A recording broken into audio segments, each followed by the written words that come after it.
வணக்கம். முனைவர் பாமணிகண்டன், உதவி பேராசிரியர், தமிழ் துறை, டாக்டர் எஸ்.என்.எஸ். ராஜலட்சுமி கலை அறிவியல் கல்லூரி, கோவை.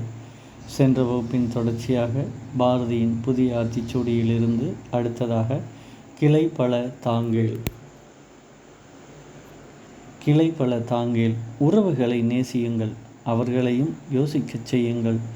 நான் தான் இந்த குடும்பத்தை தாங்கி நிற்கின்றேன், இவர்தான் எங்கள் குடும்பத்தோட ஆலமரம் என்ற வசனங்கள் அடிக்கடி கேட்டு வருகிறோம். அதிகமான கிளைகள் தாங்கி நிற்கும் மரங்கள் மனிதர்கள் வீழ்கையில் மிகப்பெரிய இழப்புகளை சந்திக்க நேரிடும். அவர் இருந்த வரைக்கும் பிரச்சனைகள் இல்லாமல் இருந்தது, இனிமே என்னதான் பண்ண போறேன்னு தெரியல என்ற புலம்பல்களை காதில் கேட்கும்போது பரிதாபமான உணர்வு வருவதை விட அவர்களின் இயலாமையை கண்டு வருத்தமே வருகிறது.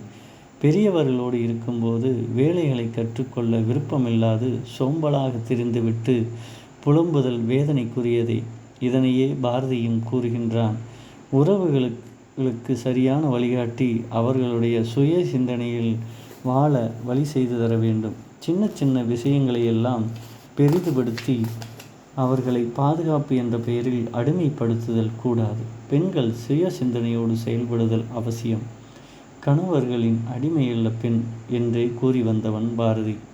எப்போதும் அடுத்தவரை எதிர்பார்த்து வாழ்தலும் எல்லாவற்றையும் பெரியவர்கள் பார்த்து கொள்வார் என்ற வகையில் பொறுப்பற்ற வாழ்க்கையும் கூடாது என்பான் பாரதி. பாரம் சுமக்கும் வண்டி கூட ஒரு குறிப்பிட்ட பாரத்திற்கு மேல் தாங்க இயலாது. அதுபோல அத்தனை உறவுகளோடும் நட்புறவோடு இருக்கலாம், ஆனால் அத்தனை பேரையும் தாங்கி நிற்பேன் என்ற நிலை எடுத்தல் ஆபத்தானது. அதில் உங்கள் சுதந்திரத்தை மட்டுமல்லாமல் அடுத்தவரின் சுய சிந்தனையும் சிதைப்பதாகும். ஒவ்வொரு மனிதருக்கும் தனிப்பட்ட வாழ்க்கை ஒன்று இருக்கிறது. பறவைகளுக்கும் விலங்குகளுக்கும் கூட ஒரு குறிப்பிட்ட வயதிற்கு பிறகு தனது சந்ததியினை சுய சிந்தனையோடு வாழ அனுமதிக்கிறது. நாமும் அவர்களை பாதுகாக்கின்றோம் என்ற போர்வையில் நம்முடைய சிந்தனைகளையும் அனுபவங்களையும் அவர்கள் மீது திணித்து அவர்களை காயப்படுத்தி விடுகிறோம். வாழ்வை காட்டிவிடுங்கள், அவர்கள் வாழ்ந்து பார்க்கட்டும். உங்கள் அனுபவங்களை அடுத்தவர் மீது திணிக்காதீர்கள். வாழ்க்கை வித்தியாசமானது. உறவுகளை நேசிக்க தொடங்கும் போதே நம்முடைய வாழ்வு சிறக்க ஆரம்பிக்கும். ஆனால் அனைவரையும் நானே தாங்குவேன் என்ற நிலையில் பலருடைய சுயத்தை நாம் அறியாமல் நாமே அளிக்கும் செயலை செய்கிறோம். அவரவருக்கான சிந்தனைகளுக்கு இடமளித்து அனைவரையும் சுதந்திரமான மனிதர்களாக, சிறந்த மனிதர்களாக வாழ்வதற்கான வழி செய்வோம். தனிமரம் தோப்பாகாது என்பது நாம் அறிந்த ஒன்றுதான். ஆனால் எந்த ஒரு மரமும் சிறப்பாக இருந்தால்தான் தோப்பு சாத்தியமாகும். குடும்ப உறவு என்கிற மாளிகையை தாங்கி பிடிக்கின்ற தூண்கள், ஒவ்வொருவரையும் இணைக்கின்ற சங்கிலி பிணைப்புகள். சங்கிலியில் ஒரு கண்ணி அறிந்து போனாலும் அறிய முடியாது. அதுபோல குடும்ப வாழ்க்கையில் ஒரு உறவு பிரிந்தாலும் அது உன்னதமாக இருக்காது. உறவு முறைகள் என்போர் அன்பின் அடையாளங்கள், பாசத்தின் பிணைப்புகள். எல்லைகளையும் கடந்து எங்கோ இருக்கும் தன் மகனுக்கு உடல் நலம் இல்லாவிட்டால் தாய்க்கும் தந்தைக்கும் தடுமாற்றம் ஏற்படுகிறது.